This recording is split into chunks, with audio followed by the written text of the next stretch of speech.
ओम शांति। 26 जून 2025 बाबा के महावाक्य हैं।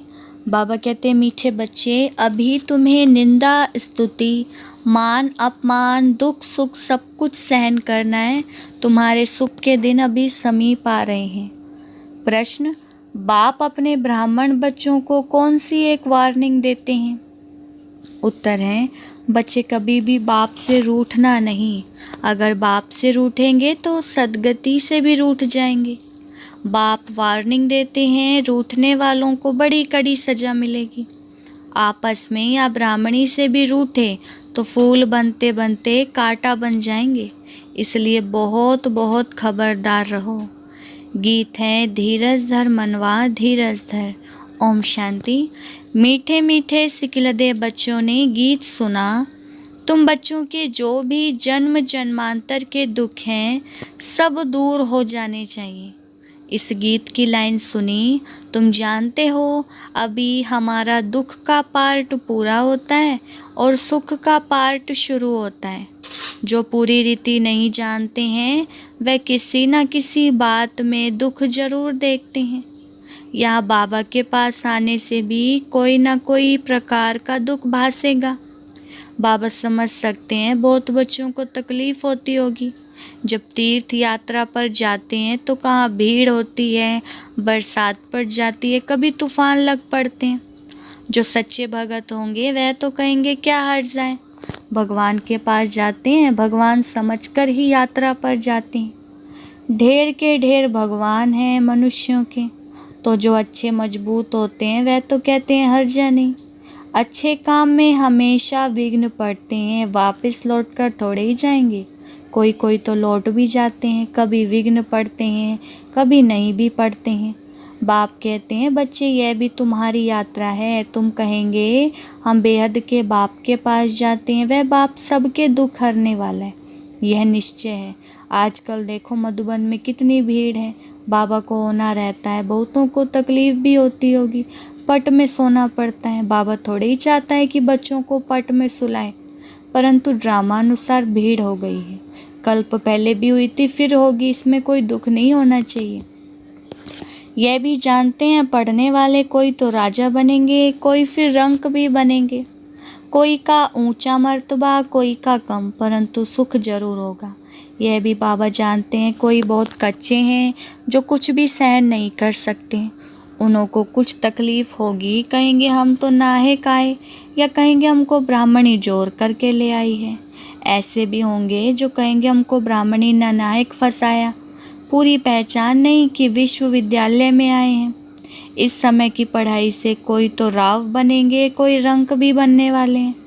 भविष्य में यहाँ के रंक और राव में और वहाँ के रंक राव में रात दिन का फर्क होता है।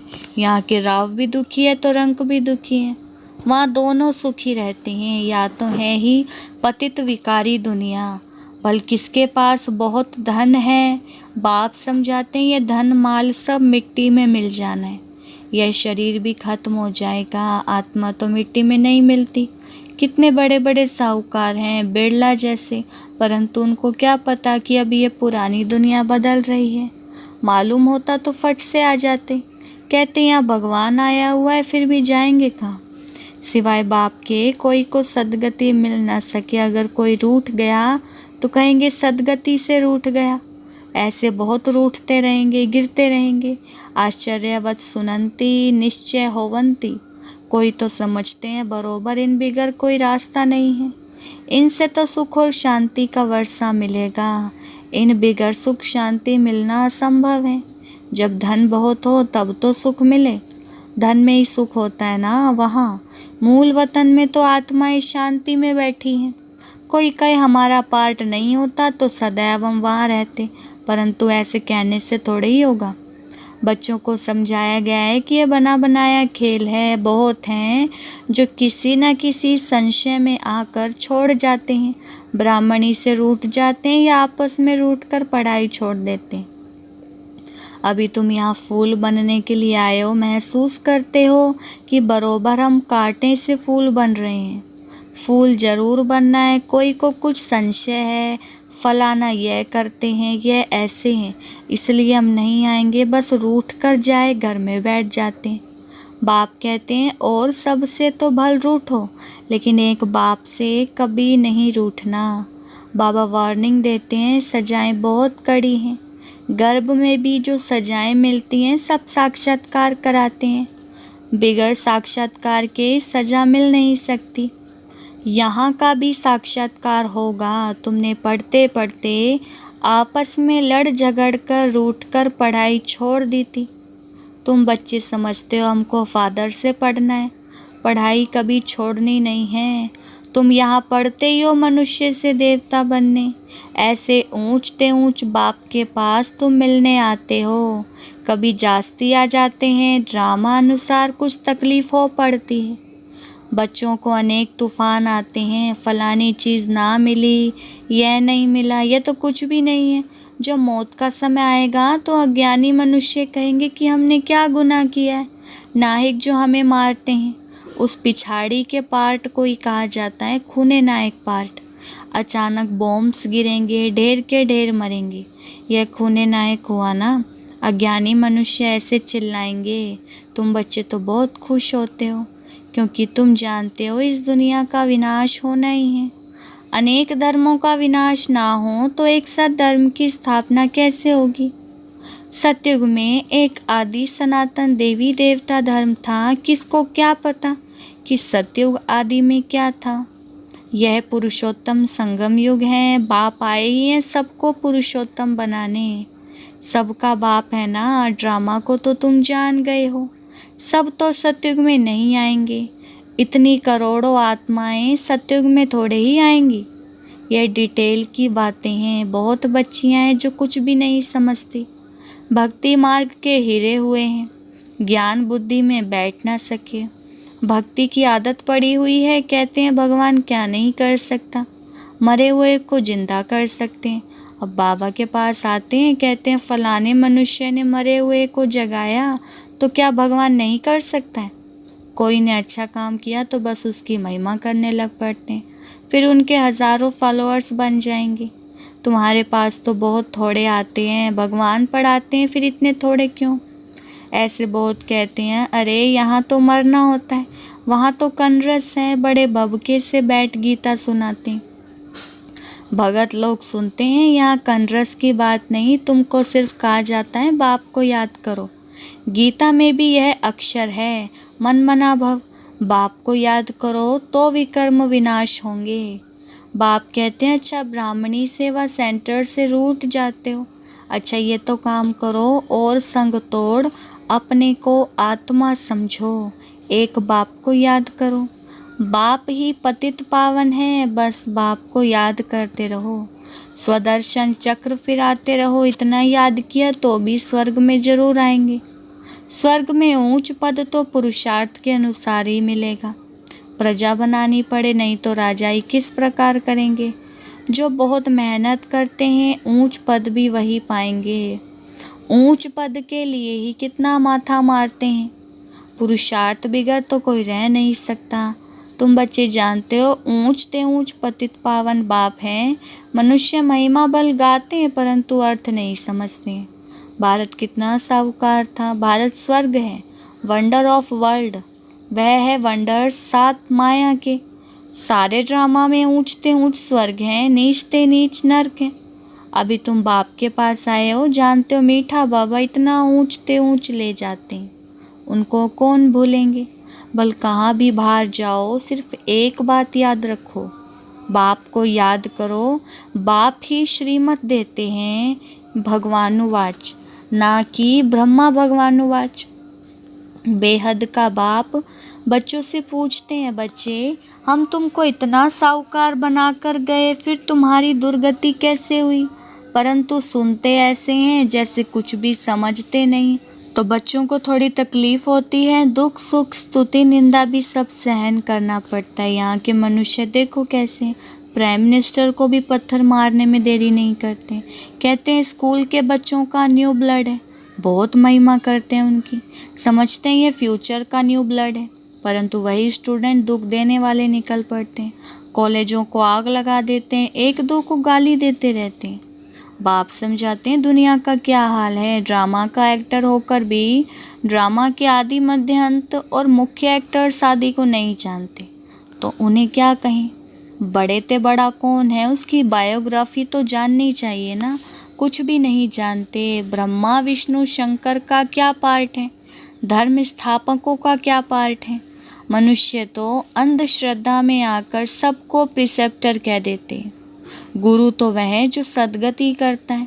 अब सर्व का सद्गति दाता तो एक ही परमपिता परमात्मा है, वह परम गुरु भी है, फिर नॉलेज भी देते हैं। तुम बच्चों को पढ़ाते भी हैं, उनका पार्ट ही वंडरफुल है। धर्म भी स्थापन करते हैं और सभी धर्मों को खलास भी करते हैं। और तो सिर्फ धर्म स्थापन करते हैं, स्थापना और विनाश करने वालों को ही गुरु कहेंगे ना।